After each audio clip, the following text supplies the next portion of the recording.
Through the end of September, all the proceeds of my anti-AI posters are going to Stop Killer Robots, an amazing coalition that is working to ban autonomous lethal weaponry.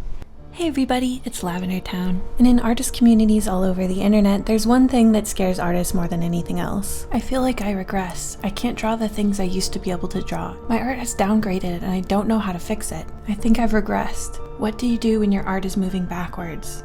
I feel like my art has stagnated and not improved the entire time I've been drawing. As of recently, my art has regressed so badly it looks like a child's art. Does anyone have the irrational fear of their art regressing?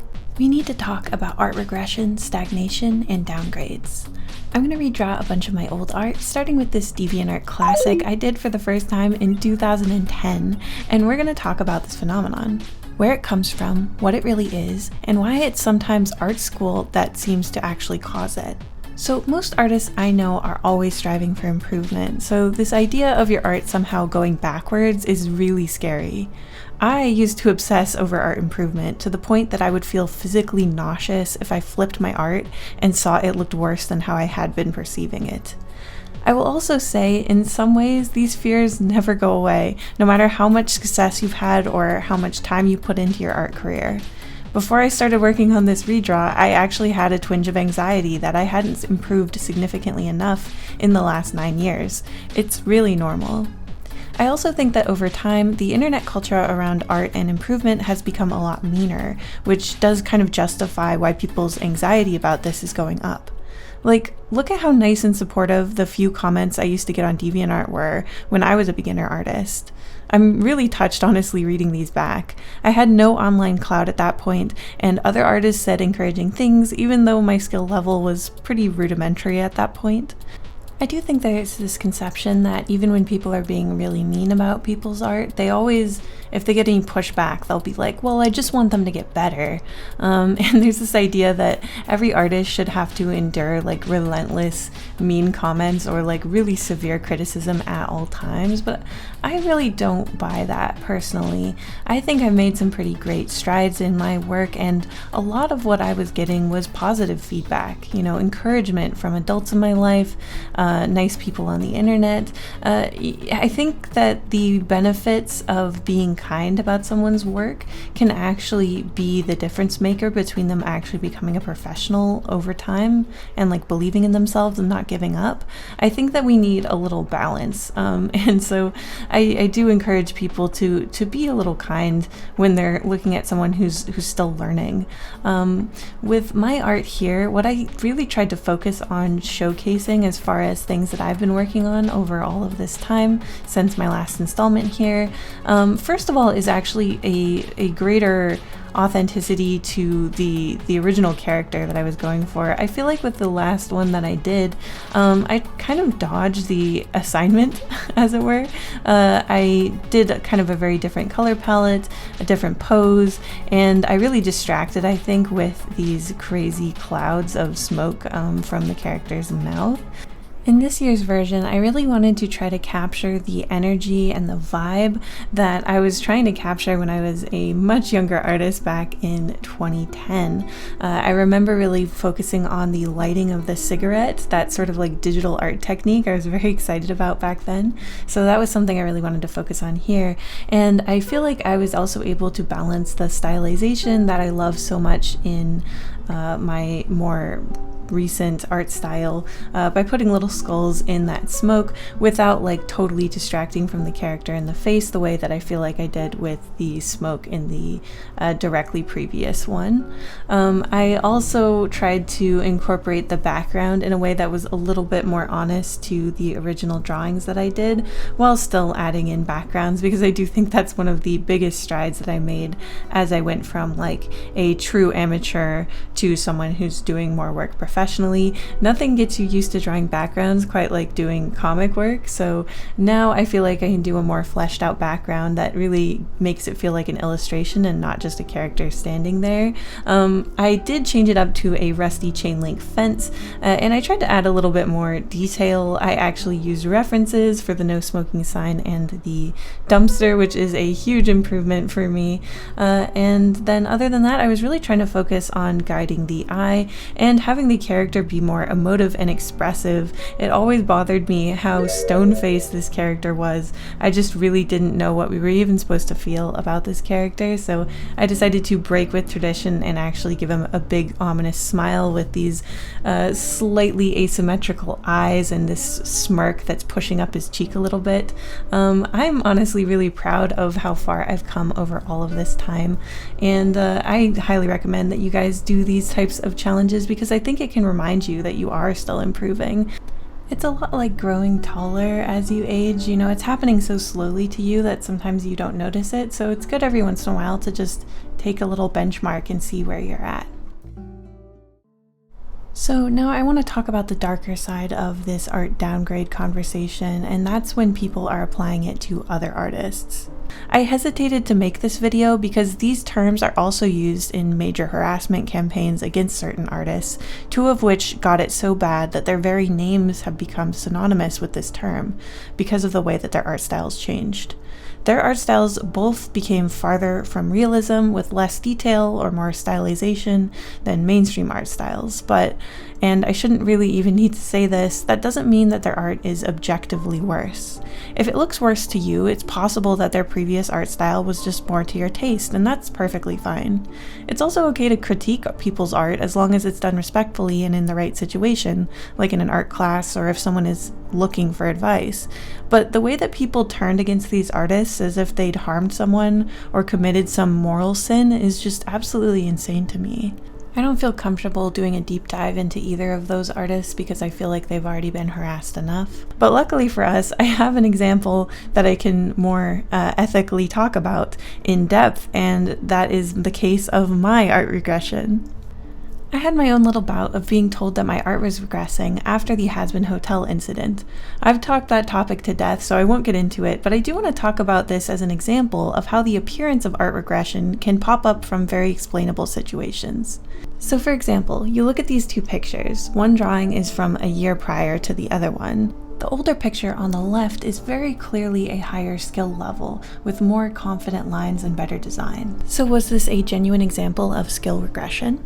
I don't think so, because within 2 weeks I was able to do another redesign, and as you can see, the skill level seems to be back up to my usual. So why did this actually happen? So in my case, this happened because I had 3 unfortunate life events happen all around the same time. I hurt my back doing too long of hours on my comic work, and I was quite sick. You can actually hear it in my voice when you listen back to that video. And I kept his very yellowed teeth. And on top of that, I had just received some really scary and sad information about a family member who has now passed away, all around the same time. So my body and mind were doing really poorly. My back was hurting so bad as I was sitting in front of my tablet that I just wanted to draw as fast as possible, and in fact the majority of that video was really just talking about color palettes because I knew I wasn't going to be able to do my full character design work. I felt so tired and sad and just not like myself that it was hard to even care about YouTube, especially when you're dealing with family tragedy, illness, that kind of stuff. It's really difficult to put in your full effort and energy into a video, and what I should have done probably was just not post anything. But I ended up thinking that a lower effort or lower energy video was better than no video at all for the people who watch my channel. I didn't think about it getting clipped out of context and blasted all over Twitter.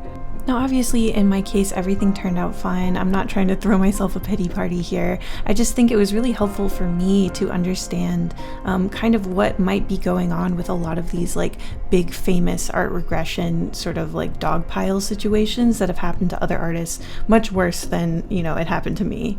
And in my case, my cold got better, I was able to figure out some solutions for my back, and I was able to deal with my emotional strain. So I was able to get back to normal pretty quickly, but that's not the case for everybody. You never really know what someone's going through, and it can really visibly affect their art, so I highly recommend not jumping onto a dog pile on some random artist.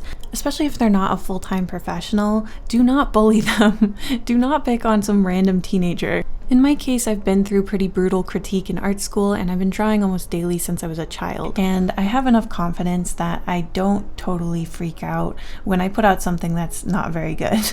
There's some days where your hand is just not cooperating, like you just feel uncoordinated, your lines are wobbly. And then there's other times when your mind is not cooperating, like you can't focus, or all of a sudden you've lost the ability to intuit color or proportion, whatever. When those days come around now, I'm just like, you know, if I can do something else, I will try to do like different admin or writing or something. And if I have to draw on those days, then I just have to do it and know that it's not going to be my very best work. And I think that's something that's really hard for a lot of people to understand, is that part of being a professional artist, like if that's your main full-time income, you're going to have to produce art on days that you are not inspired, your hand is not cooperating, even during times of great strain and stress on yourself. And that is why you see professionals sometimes making like pretty rudimentary mistakes. When I was younger, I used to see examples of like art mistakes that comic artists would make or animators would make, and I would just think to myself, like, if I was a professional, I would never do that. I can't believe that all they do is draw all day and they're still making these types of mistakes. And in retrospect, like, that was such a ridiculous childish notion. The reason that they're making those mistakes is because they're having to make art under deadlines, and they're having to do it to literally keep a roof over their heads, you know? So I do think, specifically when it comes to like criticizing manga artists whose art seems to have downgraded or whatever, or webcomic artists, or, you know, especially if you're getting something for free, I think it's also, it's beneficial to be a little bit gentler, because I think that a lot of the times people are doing some pretty incredible stuff under really short time periods. And I think if we had the full context, you know, we wouldn't be quite so hard on them. So often art school actually is also implicated when it comes to talking about art regression, both from this like meme saying that other people regressed after art school, but also for people who've been through art school and suddenly find that they cannot draw anymore, or they hate everything that they draw. So why does art school seem to make people worse, whether it's temporarily or even forever? There's a few things going on here, I think. So first, the most unkind read, and I think what a lot of people assume, is that art school is a bubble. You spend on average 4 years around only other artists who likely have much weirder tastes than the general public.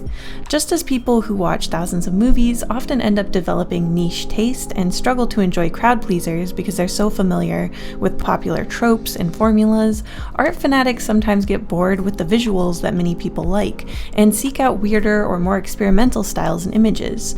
This is a natural thing that happens, and I do think this is a part of it.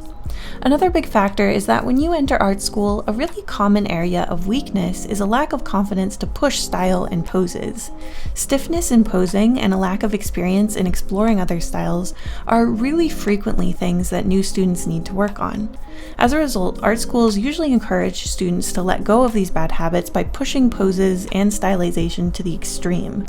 This can look really weird to an outsider, but this is one of the fastest ways to unshackle yourself from being overly restrained, and usually pushing up the ceiling of how far you can go really benefits your work in the long run.